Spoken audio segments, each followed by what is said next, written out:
And you may not think that I care for you when you know that inside the truth that I really do. And it's me. Lakas. Oh! Oh! Masakit sa mata. Seryoso. Before we begin, let's have a quick recap. Ang shoulders natin, also called the deltoids, have three heads or parts, mainly the anterior, the middle, and the rear delts. And all of those heads have different functions in terms of movement. The anterior moves forward, kaya siya nasa anterior. The middle goes sideways, kasi nasa gilid siya. And the rear delt goes behind. So, hinihila niya palikod ang ating arms in conjunction with our back muscles tulad ng lats and with our traps. Though, ang traps natin mainly for retraction ng scapula at saka pag-shrug, pero that's another video. Actually, meron kaming video for back exercises. Check nyo na lang. So, our first exercise for our shoulders is going to be a compound exercise known as the Dumbell Press.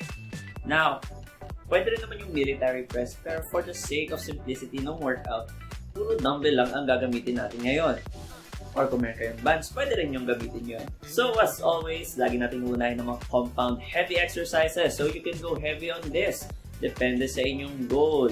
And don't forget, kung pinanood nyo ang aking push workout, may mention ko doon na kailangan i-maintain nyo in the scapular plane ang inyong elbow since that is the natural angle ng shoulders natin. Hindi siya masyadong nakagilid, hindi rin siya masyadong nakaharap.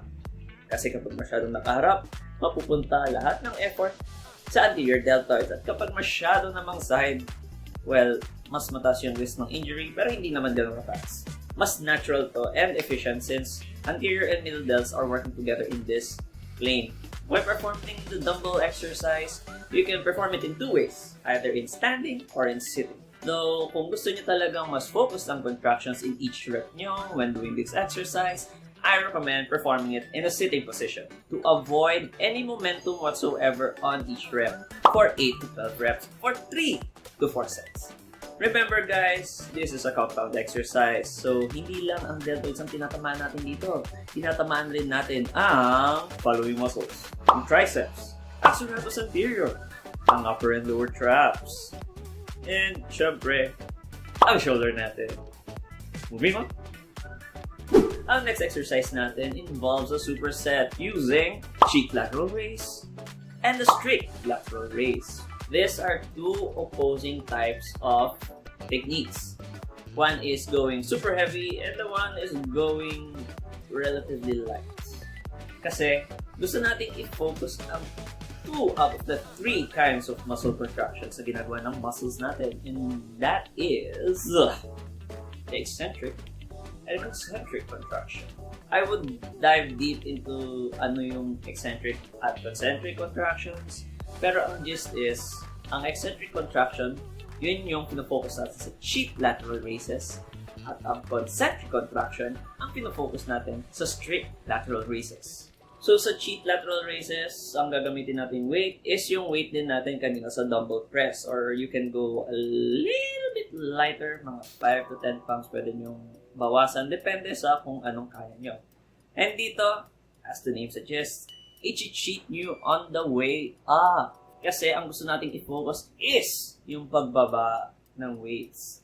Now, ang gusto nating gawin dito is, as much as possible, pinipigilan natin yung weight bumaba. Yun lang ang goal. Pero syempre, since sobrang bigat ng weight, hindi mo yung magagawa. So, ang magagawa mo lang is bagalan ang pagbaba ng weight. That is the eccentric contraction na gusto nating i-emphasize sa workout na to. Since that is the one contraction that enables us to increase our strength. Kaya ko rin siya nilagay dito. After that, perform the strict lateral raise. Now, I encourage you to use the bands or kung meron kayong cable sa bahay, yun ang pwede nyo gamitin. Pero kung wala, okay lang ang light dumbbells. Kaya ako gustong i-emphasize na cable or bands ang gamitin nyo para sa strict lateral raise kasi gusto nating mag-start in a stretched position.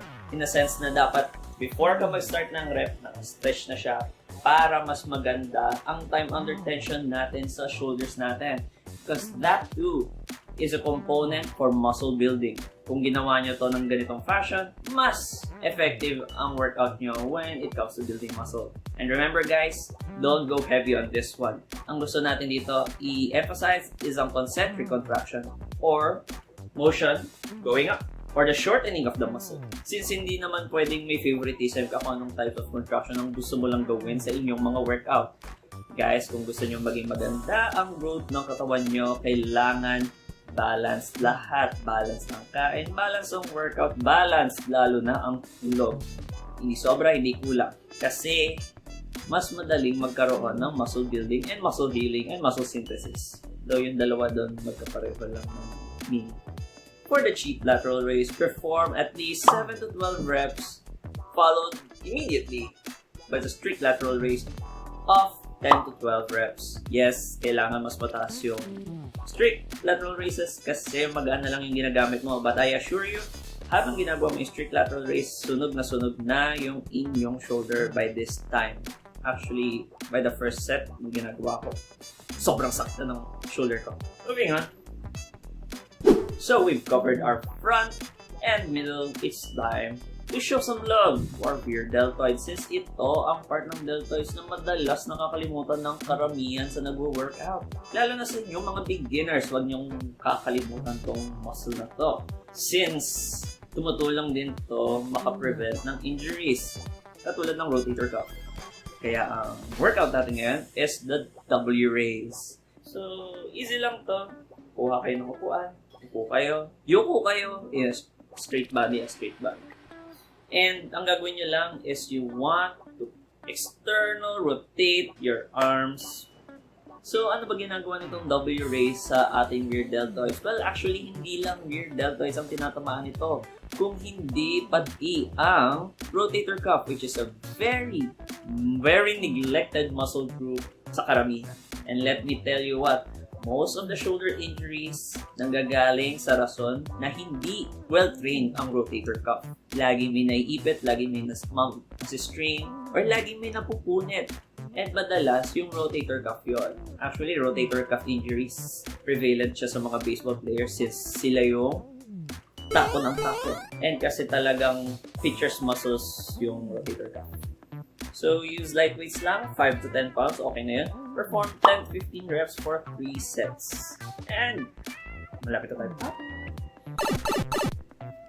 Ang susunod nating workout is the rear delt rows. So, as the name suggests, we're performing a row with a slight twist to it. Kung matatandaan nyo, kung nag-exercise na kayo, when you're rowing, keep your elbows near your body.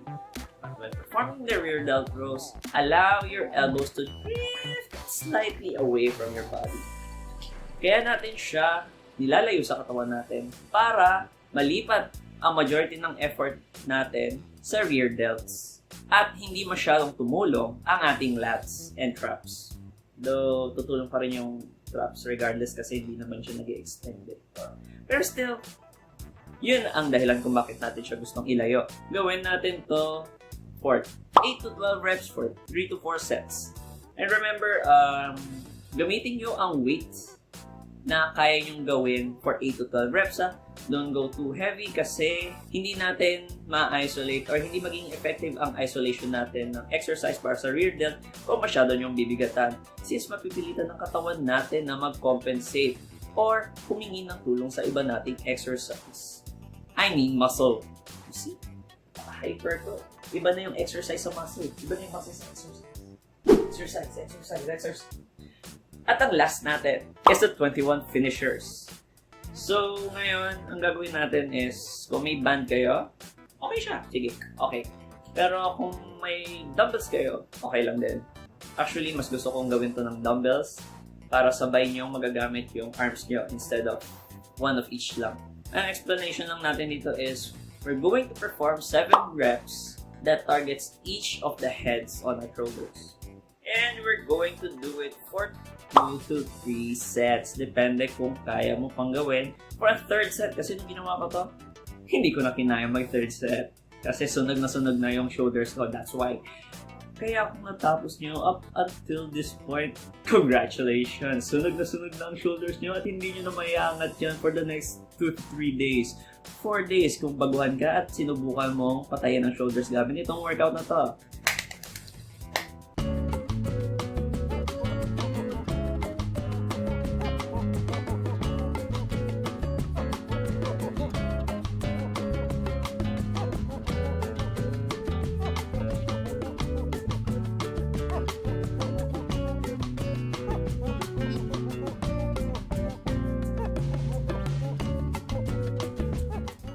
So that's my shoulder routine for you all, especially you beginners. Kung nagustuhan nyo tong shoulder routine na to, comment down below and like this video for more content like this. If you have any questions, sasagutin ko, basta i-comment nyo sa baba. Wala akong masasagot na tanong na hindi ko mababasa. Gusto nyo akong makausap, our Discord is on the description below. Geek up!